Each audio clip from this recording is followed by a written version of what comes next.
Yeah, Monday Night Raw for March 8th, 1999. Is that correct? Retro Review has returned to Deadlock March 8th, 1999. Smack dab in the middle of the Attitude Era. Is there a tagline? Or I don't know. They for don't, this they episode, don't do they do taglines? But there's no, like that was a TNA thing. You know, you always think of, oh, this is the one with the thing, and the thing at the one. People remember that. There's a few things on this one. Okay. This is what would they remember the most from this? It's either the episode where Boss Man gets sacrificed, or no, that's it. That's the one. Okay, that's the title. I don't want you to say anything else about this episode before the review. Right. But yes, Boss Man isn't much of a sacrifice was the tagline of one of these. Oh well, there you go. Things I've seen before. Yeah. So yes, which is probably one of the least cool sacrificings of the Undertaker's run. Oh, I'm glad James isn't here. We get to put over the Ministry Taker without him talking. Yes, Asa Timberlake. Biker Taker sucked. Yeah, fuck you, James. You pussy. Rotten jail. Yeah. All right. This was from Pittsburgh, Pennsylvania. 13,497 in attendance. Wow, that's quite a few people. That's a couple people. Do you have any ratings of any of this? Did you pull any of that yeah, I also believe I have the competition? I did have the competition ratings. 1 second here. I don't know if you had what was going on the Nitro too. I can give you that too. I believe this Raw did a 6.4. What? Yeah. Well, this was leading right up to Mania, right? This was lead up to WrestleMania 15 in Philadelphia. Shout out to Philadelphia. Ooh. This was leading up to WrestleMania 15, which was of course Rock and Austin for the title. I had the WCW rating. I'm struggling to find it now though. Let me see here. I have the results at least, so I'll tell you what was going on Nitro. Wait. Huh? Did we review this Nitro on the podcast? Oh my God, did we? We did. This was the Nitro with no wrestling for an hour. Oh my God, this was the shittiest Nitro ever. This was the Nitro with no wrestling for 1 hour. How did we know? Fuck. Dude, I genuinely didn't realize that until right now. My gosh, this is the all-time. What the fuck? That's right, because that Nitro was Goldberg and Flair, and that long-ass Bam Bam Sandman Raven brawl. And they were in the water bottle thing with the Arn Anderson. Yeah, the first hour of the show was oh my God. What the? Because I googled March 8th Nitro, and the first thing that came up with a Deadlock video, and I we did we review this? What? Oh my God. That's wow. How did we not realize that? We're real dumb. Oh, what the fuck, dude? Okay, well there you go. Well, you know what happened on that Nitro. Go fucking watch the show. This is my mind is just blown here. Like I'm literally fucking mind blown that we didn't. Oh my God. Well, let's talk about the Raw then. We watched. So the Nitro got what ratings on that time? Did you say? I don't even remember. It probably wasn't that great. It was probably like a 4 or something like that. It still did. No, because we said it did really good, and we're like, what the fuck was going on in Raw at that time? Because we're like, if this gets this rating. Yeah. I can't find it for some reason. I'm not sure. Okay. The rating for WCW Nitro was a 4.4. So they were, they were already, the decline had begun at this point. Yeah, but this just shows you, like, how big wrestling was at the time. Oh my God, dude, yeah. That fucking... I mean, besides... I don't know. AEW and NXT are fighting over hundreds of thousands. These two are fighting over millions and millions. Like Kevin Nash literally was like, let's see if we could run a Nitro with no wrestling for an hour. Yeah, fucking... I think that was the night he got head booker or something like that, yeah. Dude, this Raw is 10 times better than that fucking episode of Nitro. Oh my God. Yeah. Yeah, so so let's talk about Monday Night Raw, March 8th, 1999. The show starts off with a recap of, I guess this was last week's show. The Rock cutting a promo on Big Show. At the time, I guess the corporation were imploding. I think it was Paul White. Was it Sunday Night Heat? Oh, maybe it was Heat. Maybe you're right. Because Heat used to be stacked back in the day. They had They actually gave a shit about it because they wanted the ratings for it, I guess, too. Well, also, like most of their stuff, they taped it during Raw, so they just had it after or before Raw or whatever, and then they continued. So people were like super hot for the show anyway. So the corporation is imploding at this point, and Paul White recently joined in February at St. Valentine's Day Massacre. Massacre. And he was so Big Show, the Big Show Paul White or something. Like Big Show was his nickname. He's just right? Paul White at this point, okay. I think. He hasn't become the Big Show yet. Okay. And he's wearing. His outfit is I'm Kevin Nash.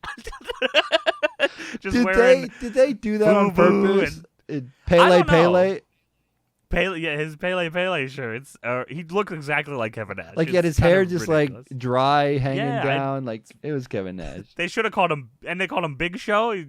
Big Sexy, you mean? So, The Rock talking shit about Big Show. He says, he tells Paul White that you suffer from that disease called lack of testicleitis. So, tremendous part of The Rock. So that was the recap, and then. Starting off the show, The Rock making his entrance, you smell. And he comes out with this fucking outfit The Rock had on looked crazy. This man was Swag D before Swag D was Swag D. Swag Dwayne. I forgot I was reading my notes back. I'm like, what am I talking about? But Rock was talking and he said, I smell what you're cooking. It's BS.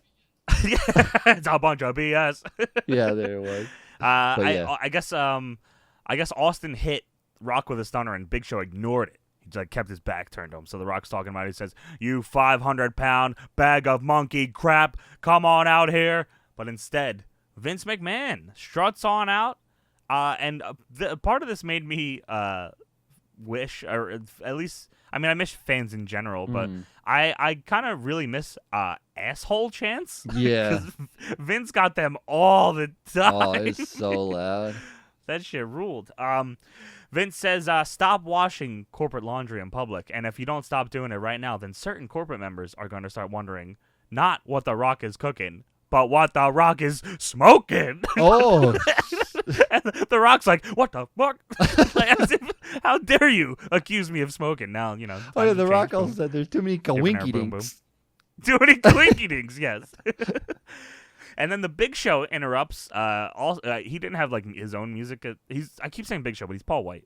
Shout out to the Paul White. Yeah, I feel like everybody at this time I guess there was some people use Vince's yeah. theme.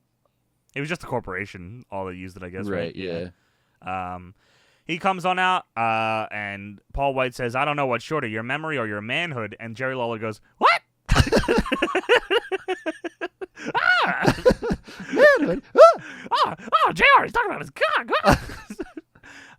He says, maybe I should take the bull and take his horns and shove them right up your ass. And they're about to fight each other. And Mankind comes out. Mankind's thanking Vince for letting him be the special ref at WrestleMania, or the second ref, me, for WrestleMania. And Vince says, I thought your brains were scrambled from all those chair shots, but now I'm beginning to think there's mental deficiency here from some guy. Very subtle. I don't think the crowd reacted at all to it. Yeah, you imagine if Vince says that now. Yeah, I think you got CTE. Hey, Mick, your brain's fucked. Yeah, that'll fly right now. Instead, Vince makes a match between the Big Show and Mankind on this episode to become the second referee at Mania. But it's not Big Show taking on Mankind. It's Mankind taking on Stone Cold with Big Show as the referee. And The Rock will be on commentary as well. The Rock will be on commentary. Then Stone Cold comes out because this is just everyone's got to fucking make their entrance during this opening segment. And he just talks a bunch of shit and probably calls somebody a piece of trash. He says, I don't give a shit. What's going to happen tonight? I'm walking out WWF champion at WrestleMania. Something like that. That fucking impression. Trust me, it's true. Yeah. We then cut backstage where the Ministry is going into a locker room looking for Boss Man. And this fucking dude, the Ministry fucking ruled so hard. God, fuck James. Dude, Ministry Taker was badass as hell. He had a cult, a bunch of weirdos. He had his dad there. Oh my god. Shit rules, bro. He was a big goth crazy guy and he had his dad there. At first I was like, oh fuck, his dad was there, I missed it. Then really just talking about Paul Bear. Mr. Calloway. So they go into his locker room, and there's just a bunch of jabrones in there. And Undertaker said, "You seen Boss Man?" And they're like, "No, dude, I ain't seen the Boss Man." He says, "Well, give me this message for me." Yeah, they beat the shit out of him. Beat the ministry just whooping these dudes' asses, and that is a theme for this whole show. Oh my god, a lot of ministry on this show. Then we move on to the Steel City Street Fight between D'Lo Brown and Owen Hart. I was like, this is fucking cool. Oh, you missed something here. Oh, we had Mankind and Austin backstage. Did you put that down at all? Oh, I forgot all about that. I feel like it was Austin like was talking to Mankind, and Mankind was like, "Yeah, you should throw the match." And Austin says, "Hell no." And then he says, "Oh, I'll give you the signal later, and we'll throw the match." And then Austin walks out. Oh yeah, you'll throw the match. Yeah, you'll throw Thanks, it. And he does Steve. like an okay side. He's like, "Wait." Yeah, that classic. I forgot about that. That did happen. Yeah. Mankind ruled too, dude. Everyone ruled at this time. I don't understand. It's why just wrestling everybody sucks. was so like all these guys wanted to be the top guy on the card. They didn't care. They all felt like top guys too, though. Like they didn't feel like jabrones. I feel like everybody seemed older too back then. You know, like everybody seemed really old back then. I honestly like it's insane to me. Like Austin's probably only like 30 something there, right? Yeah. Which is like. When I was younger, I definitely thought he was like 40 something. Yeah, like, I still feel maybe it's the way the cameras were back then or something. Maybe. But maybe it was different era. They grew up drinking different kinds of milk, Tony. Yeah. No, but everybody was a star there. Like that's why they put everybody at the opening the show. Mankind, Rock, Austin, Big Show, Vince. They were all on drugs. And they look like shit, is what you're saying. Popeye was there, dude. Oh shit. Popeye was injecting them. Yeah, Cool. Steroids does that to you. That's sweet. But yeah, Steel City Street Fight between D'Lo Brown and Owen Hart. D'Lo is one of my favorite wrestlers, so I was pretty excited. I think to you see better this. recognize. Dude, these two whooped each other's ass.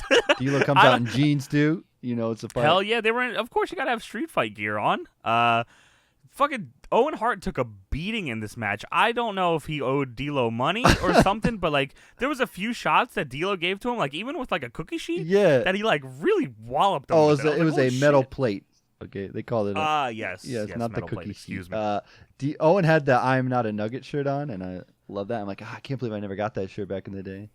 That's a real weird insult. Yeah. Like you're, like I guess it's on the lines of calling someone a piece of shit. Yeah. But like, you're a shit nugget. You're the nugget that won't get flushed down the toilet. Great, thank you. I feel like I gotta put a lot of thought into that, so I guess it's a little more insulting. They fought on the ramp. There was like a fucking suplex on the ramp. Fucking these guys just. They did a pile driver ass. on the metal plate, which was pretty sick. Oh my god. Oh yeah. They're just back and forth stuff. Jeff Jarrett came out with the guitar, but D'Lo stopped him. And I think he hit Owen with the guitar, killed him with it. Yeah. And got the pin. During this match, King was talking about the WrestleMania Rage Party. Did you catch this at all? Boy. No. What did And they say? said Chef from South Park will be there at the WrestleMania Rage Party. Oh my god! I forgot he said this, and he says, King goes, JR, you heard any of the songs? And JR, well, what song's that? He said, song about chocolate salty balls. He said, that's an all timer. I love that song. JR, fucking great. Dude, I want to go to this WrestleMania Rage Party with Chef. With Chef from South Park, yeah, and talk about sucking chocolate salty balls. Dude, that Hopefully ruled. Jerry Lawler's nowhere near this. Yeah, this was a different era. Boom, boom. Dude, Jerry Lawler's peak pervert on this show, and Sable does not help later on either. No. Just making it even worse. No, JR wasn't here yet. I think it was Cole and King. Oh, Cole, right. Yeah, you're right. JR Yeah, wasn't it was here Cole. because this was That's right. Around the Bell's palsy thing, I think. Oh, well, there's something that happens on this show regarding You're right. Sorry, yes. Yes, but it's Cole and King, and King's like, yes. I just try to forget salty Cole balls. exists. Ah. Yeah. Blackula. Oh, there was also a Hogan Please Retire sign in the crowd, which I thought was funny. As there Because would he be. I went feel on like for like 100 more years after that. that was on wrestling shows since the fucking 80s. Then Owen got busted open too after the guitar shot. Dude, I'm and then telling you, he got they fade to fucked black up. right away, or they like cut to the back immediately. So like he Dude, Owen works his ass off, gets his ass whooped, and bleeds, and then they Gigs just kind of hard forget way. that he's like, oh, okay, you're gone. See ya. This has nothing to do with you anymore. This is about Jeff Jarrett and D'Lo. yeah. Wow. And Undertaker is still sending the Ministry to find the Boss Man, as you do. He's really looking for him. Then we move on to the New Age Outlaws taking on Hardcore Holly and Al Snow. The New Age Outlaws, they said, were back together again for one night only? Yeah, one night only return. But what the fuck is that? When did they break up? I must have missed that. It must have been one of those tag team things where they break up and get back together a lot of times. Because didn't they have a DX 2000 after this or something? They were in that too or whatever? That was wild. That's like the next year. Yeah, but New Age Outlaws are in that as well, right? Because Triple H and X-Pac are still a team here. Because Triple H turns on X-Pac at WrestleMania 15. Did they do the feud for DX yet? Or like, who's going to own? Theme song? No, the feud for DX. Who's going to own DX? Remember they did that? Yeah, but wasn't it... I do remember, but I think that was after this as well. Okay, so I don't know what was going on with New Age Outlaws at that. I think Billy Gunn was doing singles thing maybe or something. I don't remember. Probably. Was he King Ass yet? Or was that after this too? I think that was after this. Damn, dude, everything's after. Because then he was the Maybe one Billy wrong. Gunn, right? After that, when he was King. That's like later on too. Okay. Yeah. But yeah, so they're taking on Hardcore Holly and Al Snow, who are teaming but feuding, which a very vintage pro wrestling thing. This is New Age Outlaws match. It's just Al Snow and Hardcore Holly fucking with each other the whole time. They can't get along. Al Snow costs them the match, and then immediately the lights go out, and the Ministry runs in. Oh, Satimbele. And they just fucking whoop everybody's ass. It's the Brood and Viscera and Midian, and everybody's just beating their asses. Viscera doing big splashes. Undertaker comes out with his dad. And he says, Boss Man, you will come face to face with your maker and the Lord of Darkness. Oh, that rule. This guy this guy's cool, awesome, yeah. dude. Fuck Pulse. Dude, this guy's the baddest motherfucker ever. What the hell? Oh, yeah. It's funny how it turns out where Boss Man, like why Boss Man wasn't there, and then like they actually tell you later in the episode. He just wasn't there. It's like, oh, I wasn't even. You want to find me? I was just. It's an hour and a half into the show, and he shows up with his gear. He's like, oh, you want to fight? Yeah, I'll fight you. He was in his gear. He just wasn't even at the show. Like, that's the greatest writing ever. So speaking of JR comes out here. I believe this is just after his second bout of Bell's palsy, and they show a little video package talking about JR, and the video package makes you think that like JR's Bell's palsy was caused not only by his mother's passing, which that was a real thing, like the stress from that, but they made it sound like it also was caused by Dr. Death being knocked out in the Brawl for All. They show like the voiceover guy. It might have been Terry Taylor. Said, it's talking about saying, oh well, his Bell's palsy was, his mother passed away, and then they show clips of Dr. Death getting knocked out. And he says, oh, this was because of it too. And what the fuck are you talking about? And then wasn't he like giving a pep talk or something? Or he's talking to Dr. Death back there or something. I don't remember what's. Yeah, something like that. Dr. Death in very strange outfit too. Mom jeans, Dr. Death. I'm so confused by the whole thing of like, oh yeah, it was this and Dr. Death. That's insane. Like, what the fuck? And the fact they like made a gimmick out of this Bell's palsy thing is just crazy to me to think that. It doesn't surprise me. I mean, there's the history of Vince treating JR like absolute dog shit. Yeah. Wow. JR comes out with a bag and he invites Michael Cole into the ring.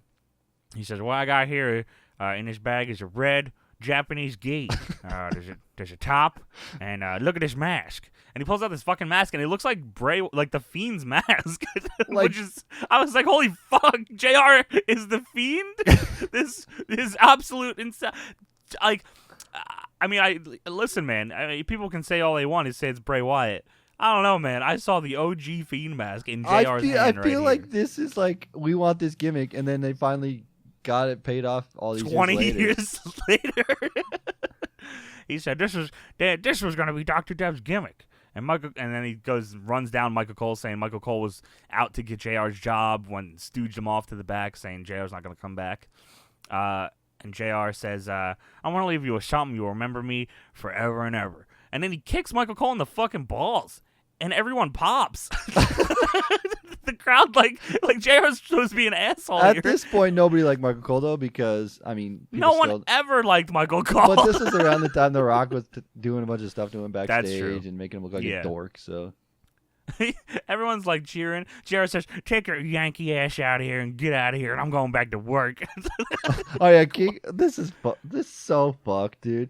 When he gets invited in the ring, King fucking throws this line, and he says, "Cole, just don't look him in the eye." And I'm like, not even his buddy is protected. Not even his friend, dude. Like, do you think that was? Do you think Vince fed that to King, or do you think King came up with that on his own? That sounds like a Jerry Lawler line. Yeah. I could see him absolutely just saying that. Yes. And then JR says, "I'm going back to work. I'm going back to work. Get your Yankee ass out of here, pussy. You and your fucking frosted tips." So then we cut backstage, and Vince is standing there with Terry Taylor. And Vince is like, "Terry, go fucking get this dude out of here, bro. Like, get this fucking JR off commentary. This dude shit can't be out here." And then Vince also sends Gerald Briscoe and Pat Patterson to go find the Ministry. What the fuck are they gonna do to the Ministry? Then JR is trying to commentate back on commentary, shaking Lawler's hand. Terry Taylor comes out. Terry Taylor looks like he should still be wrestling. Yeah. He looks fucking in great shape. I do not remember him. Did he do any other commentary around this time, or was it I think he might have been commentating Heat. Heat, or was there like Shotgun SmackDown Saturday Night or Live maybe Wire someone. or one SmackDown of those? SmackDown wasn't a thing until after, like a while after this. Okay. Not a while, but like after WrestleMania 15. So yeah, he was still, but he still looks like he's in great shape here. I was like, shit, he should still be able to go. I know. And then JR's like, "I'm just trying to do my job. I just want to do my job. God damn it, I just want to do my job. I just want to come back to work. Damn it, is something wrong with a man or a woman wanting to make the Red Rooster's going to replace me on commentary? Oh.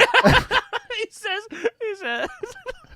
JR says, "You're gonna do whatever Vince says, huh, Red Rooster? You wanna get cocky? You gonna get cocky? You gonna peck me?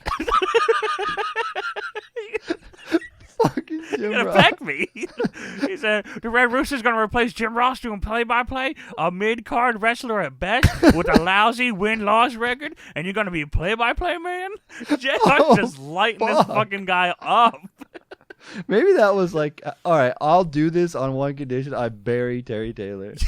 Let me completely shit on the Red Rooster. You're gonna, I was dying. You're gonna peck me?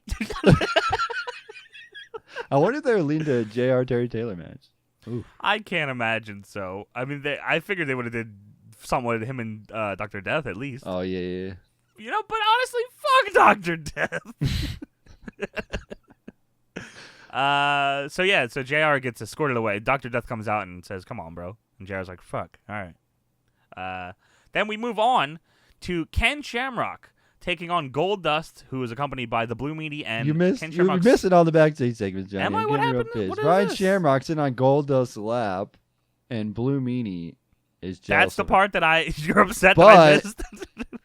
But King calls Ryan Shamrock a roller coaster, so there was that. What does that mean? Everybody has a ride. Great, thank you, Tony. That's what you're upset that I left out. No, that's how Raw was ran back then. They had like so many guess so. backstage segments. You gotta. I think fit all the little ones in there. Stooges were also in Druid attire. Yes, at this point, that did happen as well. They were looking for the Ministry. They were all quiet, and I love King on comedy. He's like, "Shh, they're looking for him." He always gets really quiet. Kayfabe, brother. And then we move on to Ken Shamrock and Goldust. Yes. Ken Shamrock is so big here, dude. He's beefy. You can't fit a drop of steroids in this man. He is Well, full. that's all natural. What are you talking about? Get the fuck out of He here. just hits the gym, you know. This dude's, if it is natural, then god damn, get me on that fucking supplement. He is so big. I would have given him the fucking WWF title immediately, bro. Holy shit. Yeah. Goldust is weird pervert. Blue Meanie's also a weird pervert. Shamrock just whoops his ass. Goldust loaded up for the Shattered Dreams. But then on the floor, Blue Meanie just starts fucking kissing Ryan Shamrock. Yeah, because the backstage segment, he was upset with Goldust. He's and jealous. Yes. Yeah. So see, I had to mention that because then he was trying. Oh, that's fair. Match. That's fair because he's trying. But the thing is, I'm pretty sure he's trying to get Goldust jealous and not like he wants Goldust to like him more. So he's kissing Ryan Shamrock to make Goldust jealous. All right. They did Meanie Dust or whatever, right, or something like that. Yeah. After this, I don't think it lasts long though. Right. They had like a short program or something. I remember. Yeah. Shamrock gets the win with a belly-to-belly suplex. Blue Meanie then tries to jump him after the match and gets his ass whooped as well. as you do. Shane, Test, and Chyna are backstage, just walking. Then we cut to Briscoe and Patterson looking for the Ministry once again. And Joe Briscoe's suggestion is they're outside this door, and Joe Briscoe says we should just go in there and beat them up, which is kind of awesome. Patterson's like, what? What are we gonna do? We're gonna go in there and beat him up. No. Joe Briscoe wants to fuck the Ministry up, and he probably could have did it too. Joe Briscoe's a bad motherfucker. Yeah. They also show a Mean Street Posse promo. Oh my god! And they're talking about being rich. This was Rodney's like in the if you guys remember rich. Real World back in the day. It's shot exactly like that show. Oh my god, shot. you're right. It's exactly like that. And it was classic. Dude, talking about how tough Shane was and stuff. Yeah, Rodney tells a story about how someone was talking shit to him, and then here comes Shane O'Mac. He said Shane came out with his banded flapper foot action kick. Bam wham. This ruled, dude. In DPW, I want that to be my finisher. The banded flapper foot action kick. Bam wham. Dude, that's the full name of it. This is probably my favorite thing on this entire episode was this Mean Street Posse promo. They also talk about, I think it was Pete Gass's dog died, and the whole city had a celebration for him. And Shane was also going around hitting mailboxes with a baseball bat. Yes, as you do in Greenwich, Connecticut. As a rich punk. He says we can do it because we're rich. Mean Street Posse rules. That was awesome, yes. That's so good. Then we have Test taking on X-Pac. Listen, I got to take a second here, Tony. Mm-hmm. Because I think, I don't know when or where it started. I think I was too young to really figure out when this started, or if it did, I just wasn't paying attention. I understand that X-Pac heat is a term, and I know that it is a thing, but I feel like it is unwarranted because X Factor, X-Pac, even though I think X Factor was kind of fucking lame, they had a cool song though. Yeah, but X-Pac, like the reaction he gets here is insane. He's like one of the most over guys on this show. His music hits and everyone goes fucking crazy. I'm sick of the X-Pac slander, and I won't stand for it anymore. And X-Pac being bad is the wrong side of history, and we're rewriting the history books. X-Pac ruled. I keep looking. I'm looking up like X-Pac heat and stuff to find out like if they're a date. You know, like when they're like, oh yeah, when like, X-Pac did this, this is when the heat started. Like I cannot find. I don't know if maybe someone on the Reddit or the Patreon or something can pinpoint when X-Pac heat started and where we can find it because I can't remember. Maybe I'm missing something. Maybe I just feel like there was no point where I thought X-Pac was X-Pac and Just Incredible. Is that what we're talking about? You know, yeah, X Factor. Yeah, but even then, it's like X Factor was whatever. It wasn't anything worse than what else was going on. Like fucking, what else was going on? Like Lowdown. Yeah, I don't know. Jazz. Fuck. So we go into this match. Shane McMahon is on commentary. He is the European champion. Leading up to, of course, their match at WrestleMania 15, where Triple H fucking betrays X-Pac. Shane wasn't on Heat yet, right? Doing comedy. That was later, wasn't it? I think it was on and off. I feel like one of the I feel like earlier episodes of Heat, but I don't know if he was still on it. He could have been. I always like him on commentary. I just remember him from that WWF Attitude game being on commentary. Oh yeah, it was pretty good though. There's a lot of lines there, but that was in '99, right? Yeah, so. Must have been around this time. Yeah, around 98, I think. Yeah. Okay. This is a cool match. Test is a guy that like I don't know if it's just because he couldn't cut a promo or what, but I always figured Test would have been like a bigger deal, and I don't know if it's because like the Triple H Stephanie angle. I feel like it was. Him, but like I feel like he was like they were doing the whole Test wedding thing, and then like Triple H came in and kind of just Test went all the way down. In my mind, like I know they feuded, But I don't remember Test winning that feud. And like, so Test like lost his girl, and then his girl liked it, and then like then he just got beat up all the time. That sucks. No wonder. Fuck.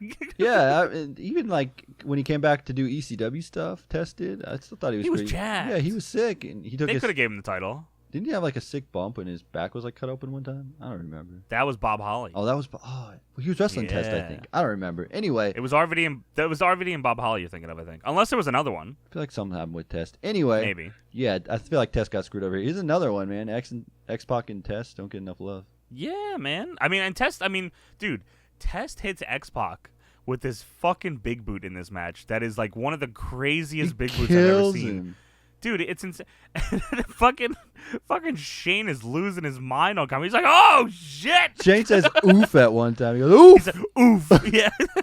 Not to mention the beginning of the match where Test just launches X-Pac right over the top rope and he lands back first on the. Oh my god, that shit was disgusting. Like, this was a fun little match here. It was short, but it was cool. Test powerbomb also ruled. I think James wants to use that as a finish as well. The gut wrench thing, yeah. Yeah, the gut wrench. The sit out, like the. It's not a sit out. It's like a.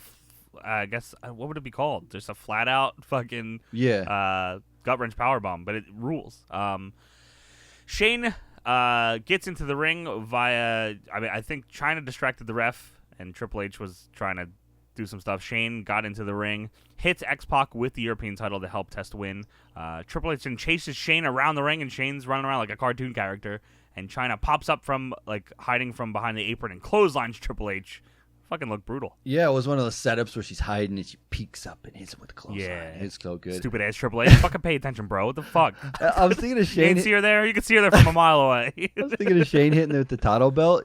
That was like in the video games. One of the video games had like an animation that Shane. I'm pretty sure it was No Mercy. Was it? Yeah, because it's when you run with like the ring bell, and then you dive and hit with it. Yeah, it was the Shane McMahon dive. That shit. Yeah. I feel like that's in a few games. Yeah, that shit rules. Yeah.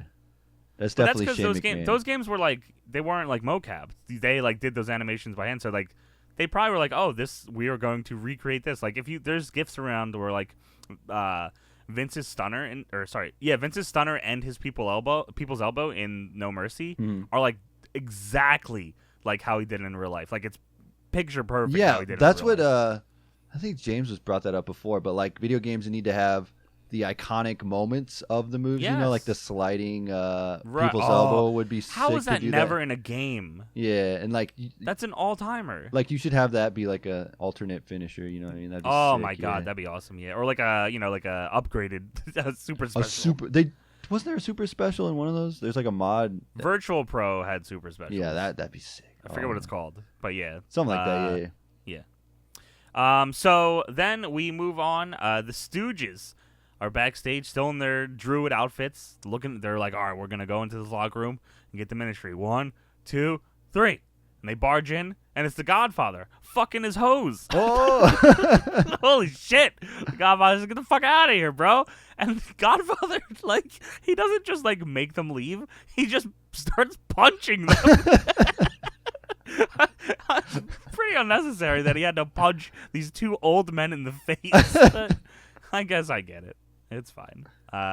Triple H is also searching for Chyna. He says he says he's sick of this bullshit. He's going to drag Chyna to the ring and humiliate her. And then he's also backstage looking for her. So he's on the hunt for Chyna. That's the thing. The backstage, man, it was alive. There was a lot going on. It just felt like an environment, dude. Everyone's backstage looking for somebody. They're all trying to get a hold of somebody. They're looking, dude. It's so. I love it. It's just alive. It makes it feel like the show is alive. I don't know any other way to say it than that. No, I do like it because it keeps everything like fresh too. You know, like we're not just staring at the ring the whole time. Right. Yeah. And it's not like a interview segment where someone's standing behind this big fucking glowing thing being with a mic held up. Right, like, super more than that well lit backdrop. Yeah, with like it's LED just like it feels like it's happening and just happens that there's a camera. It's like on it. or the camera's not there at all. I'm pissed off at Chyna, so I'm gonna go find her right now and kick her ass or whatever. You know what I mean? Like literally what Triple H is doing because it's like, why would you wait? I'm not gonna wait for my segment. I'm gonna go kick ass right now. Yeah, if you catch it, that's on you. So that's fucking rules. That's cool. Then we have Steve Blackman taking on the Godfather. And as you know, Tony, Sometimes the Godfather doesn't feel like wrestling.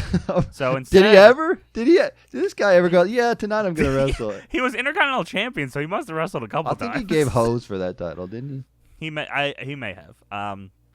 So instead of wrestling, the Godfather offers Steve Blackman two of his finest hoes. It's always his finest hoes.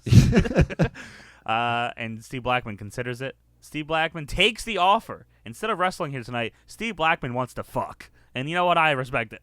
Dude, that gimmick rule. Godfather rules, man. Yeah, like, dude. Oh, my gosh. Can I start doing that with this show? Like, can I get, like, hoes? And, like, instead of doing... I'll say, listen, Tony, I know you want to do the podcast tonight. So we can either do the show or you could have two of my finest hoes. That's where James is at now. You gave him two of your finest hoes. James, I did give James two of my finest hoes, and that's why he's in jail. Oh, shit. So Steve Blackman takes both of the hoes, but then runs in and attacks Steve Blackman, throws him into the ring. Godfather then starts attacking Draws. And then Godfather also starts attacking Steve Blackman. So where is this leading and what is happening? Or is this just a big setup for the I don't think it goes anywhere. This is just a follow. Okay. It is just a filler for the Ministry to run the same exact spot back that they ran earlier. The lights go out. Undertaker comes out with his dad. I saw Timberlake. And then he's, oh, Undertaker. And the Ministry do all the same exact spots that they did earlier with the splashes and all that. Exactly, yeah. Big Vince doing the splash. It was like they were treated like SmackDown. They had to retape it. Undertaker says, one way or another, boss man, there will be a sacrifice. This is a bad motherfucker. This is Satan right here. How many innocent people are going to have to be hurt before you come out of hiding? Yeah, dude, this guy's killing the entire roster just because he wants to whoop Boss Man's ass. That shit's crazy. What's even crazier is what happens at WrestleMania 15. Do you know what happens at WrestleMania 15, Donnie? Fill me in. Let me know. It's a Hell in a Cell match, which is pretty cool. But it's not a good Hell in a Cell match. But the match, for those of you that don't know, this match, the conclusion of this match, The Undertaker puts a noose around Boss Man's neck, and the Brood have it like hung from the top of the cell, and the cell is raised up, and they hang the Boss Man live on pay-per-view. WrestleMania, by the way, not just a throwaway. Like, no, he's dead. He died on the show. Big Boss Man died on this show. They killed him. And oh my God, because they had the Brood on top of it when the Brood like descended from the rafters, so they have to like go back. They have to ascend because the cell's going up, and you can see like I don't know if it was Gangrel or Edge, but one of them just can't stop like twirling. He like gets stuck, and they can't like raise him up anymore. Oh no. Fuck. I hope I'm not remembering that wrong. I feel like I remember something goofy with the fucking like harnesses. So you gotta someone go back and find that for me. God. So yeah, they hang the Boss Man at WrestleMania. That's an all timer. Then that's the payoff of this whole thing is hanging the Boss Man at WrestleMania. They kill the Boss Man. Yeah. Then we come back and Chyna is making her entrance. And she's like, hey, listen, Triple H, you want some of this? Come get it. I'm right here, motherfucker. Standing in the middle of the ring. Triple H comes on out. We're going to have a battle here. But then the lights go out. Oh, fuck. It's goddamn Ministry again? No. It is Kane. Kane comes out because he's also a member of the corporation. So he's going to save Chyna. Mm-hmm. So Kane gets in the ring, and Triple H and Chyna are like battling back and forth, fighting for control. Chyna gets behind Triple H finally and holds his arms behind his back. And Kane shoots a fucking fireball. Fireball. Triple H ducks, and the fireball hits Chyna right in the face. Fucking the accuracy of Kane. Oh my god. Very impressive. Yeah. Very impressive. Right in the eye. So, Kane is a stupid bastard. Not only does he hit Chyna in the face with this, like, okay, sure, let's say that's an accident. She's fucking in so much pain, and he's, like, feeling bad, obviously. So the doctors come out, and instead of letting the doctors, like, help this woman that he just shot in the face with fire, he like beats up the doctors and then just carries her out to the backstage. And then when they get backstage, he's sitting on the floor and she's laying like her head on his lap with a thing over her face. Get a doctor! What the fuck are you doing, you big idiot? Yo, this is Kane we're What's wrong talking with this about. He guy? burned his family alive. He knows how to. He's stupid as hell is wrong with this guy. Fuck. He pissed me off. Stupid. No wonder why Tori fucks X-Pac in a couple months.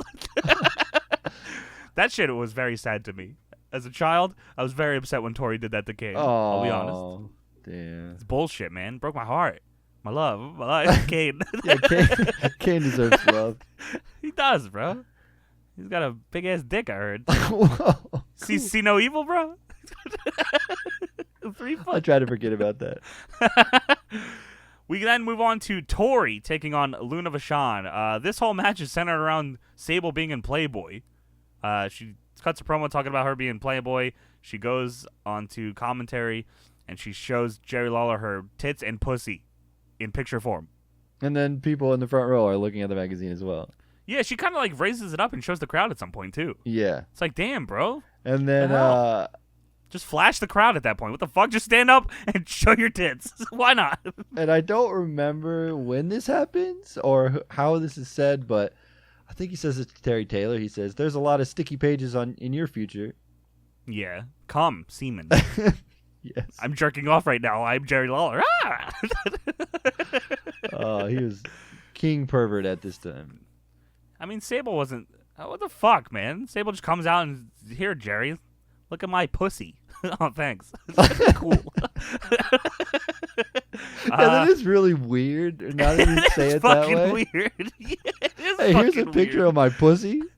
Here's my titties. And everybody celebrates also my it. ass. Like if I just give out a picture of my dong and I'm like, here, look at my dong. Everybody cheers. Hell yeah, let's go. Tony's going to be a Playgirl. Come on the podcast. Just raise. That's the $1 feed too. You should raise up your pictures to the screen. Shit. This match is nothing. It's just Luna. Luna rules, by the way. If Luna debuted like now, she'd be probably like one of the most over people for sure. on the show. Luna rules. She just has such a unique look. She's fucking bad as hell. She ruled. She didn't really get to do much here. She kind of just beat up Tori. I don't really know if Tori ever knew actually how to wrestle. I don't think I'm so. not sure if she actually was ever trained.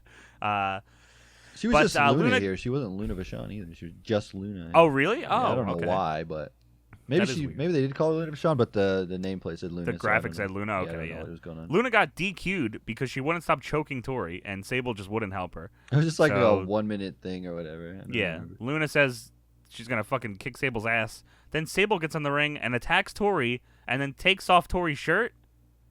I don't know what's going on here, bro. And then Sable, what does Sable do? She does the grind. The grind. Everybody came to see the grind. Hell yeah. It's still as bad as it was when she said the grind. She also took her Playboy back away from Jerry Lawler. Oh, yeah, and he's like, oh, no. I'm not done yet. Just see him beating off. Thanks, Jerry. Where are we at here? And then fucking The Undertaker. So we go backstage again, and the Boss Man finally shows up. This is our Boss Man. Just shows up. This is an hour and a half into the show. The Boss Man is now just arriving, and somehow Undertaker didn't know he wasn't there. The Ministry jump Boss Man. Undertaker says, "You're mine." Cool. They jump Boss Man. I don't know if you were paying attention to like when the Ministry like came out from the shadows, but Edge like slid down very sexily on the front of a limo. That sounds about right. He probably started fucking it too. He's real pervert. pelvic This thrusting. Edge. Yeah. History of being a pervert, that fucking guy. Then we come back to the stage, and it's all purple, which means the Ministry's coming out. Aww. Ministry bring Boss Man out and put him on the symbol. It's not a cross, Tony, okay? It is Don't get it Taker's confused. symbol, yes. Nothing religious about this. This is a symbol. They tie him to the symbol, and he gets lifted up into the air, and he's struggling, and he just breaks free. kind of sucks. He just breaks free and jumps off. It makes Okay. Taker look like a big idiot. Yeah, you fucking dumbasses, huh? You couldn't. How the fuck? You've done this so many times at this point. So the corporation come out to make the save, try to save Boss Man. This big brawl with everybody. Then the cops start showing up, and the Undertaker starts beating up cops. It's a fucking different era, huh? Boom, boom. And then Undertaker stops, and he whispers something to Paul Bearer. And Paul Bearer pulls out a fucking cell phone. How evil. Very evil cell phone. His dad's calling Mom. Mom! Call and collect. Then he throws his arms down. The symbol lit on fire. And then they arrest him. I was like, oh, what the fuck? Cool. Then we go backstage, and Undertaker is being escorted to the cop car, and Vince McMahon shows up to talk some shit. He said, they're going to take you to jail, pal. You're going to rot. I'm going to get you when you get out. I'm going to get you. And the officer's like, Mr. McMahon, you better stop. I'm going to arrest you. The fuck are you going to arrest But then him Vince for? is still yelling in his face. Yeah, The only safe fuck place you. for you is in jail. Yeah, fuck you. Fuck the police. I wish he would have said that. That would have Oh, ruled. shit. That would have been the awesome. greatest line of all time. And then our main event of the evening. Stone Cold Steve Austin taking on Mankind with Paul White as the referee. The Rock comes out for commentary. These two have a Rock and Foley match. It's good stuff. It's brawling all over the fucking place. Mick Foley's shirt was like brown. You mean Just Austin and dirty. Foley? Earlier you said Rock and...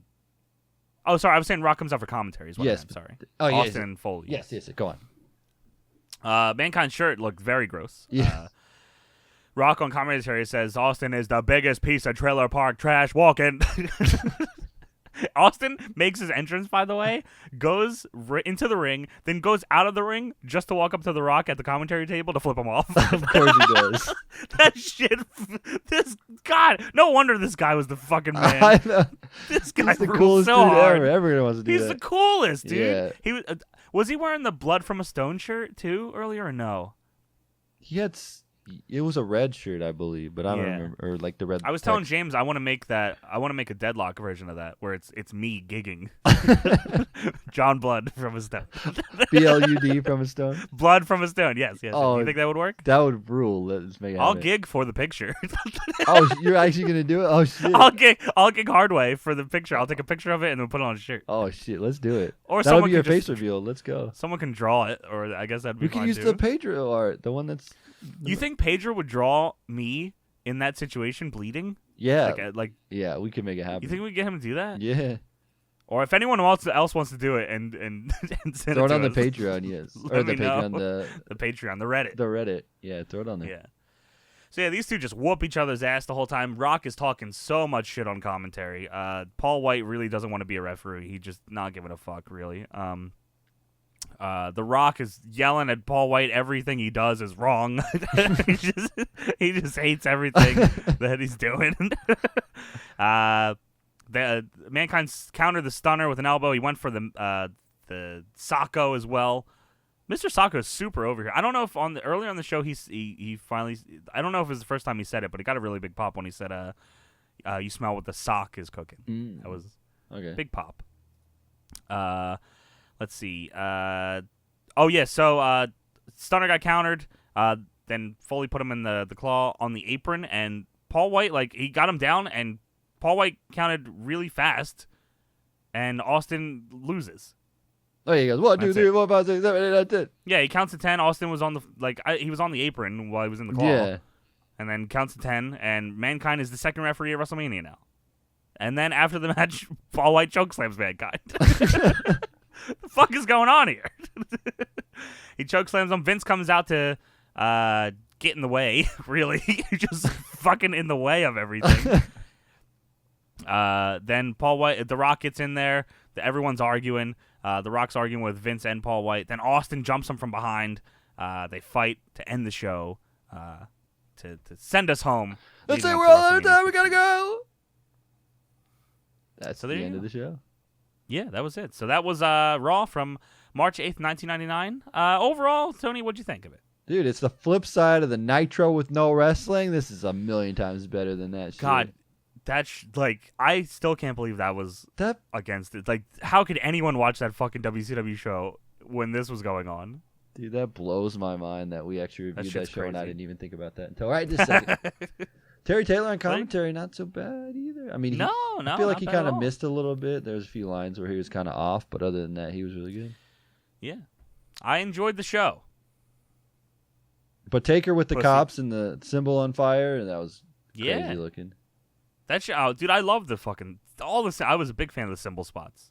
Dude, the ministry. There's like an iconic one where like there's like Austin was on the symbol, like but then they also did one where Undertaker was on the symbol. I remember like, that in the ring. too. Yeah, that's like an all timer, like shot. I think I posted it on Twitter one time. Yeah. Yeah, this is like peak ministry, being crazy ministry, doing hell crazy yeah! Shout out to the stuff. dead man. Shout out to the fucking Lord of Darkness, baby. Dude, how dumb do they look though? Like now thinking about it, like the whole thing was Boss Man just didn't arrive yet in the building. Like, yeah, they're just whooping everyone's ass, and Boss Man was chilling at the hotel. Dude, I was just I was putting gas in my car, dude. I'm just yeah, I was protecting law and order, bro. Oh, I was just eating at like Hardee's or something, dude. Chill. I was picking up Sable's porno. Could you imagine if that's what he was doing? He walks in with a Playboy. Oh shit, you were looking for me? All right. Sorry. And then he just unties himself too. Oh, they look like big dorks. It was hard times. Then he gets hung at Mania. So there's Rest that. in peace.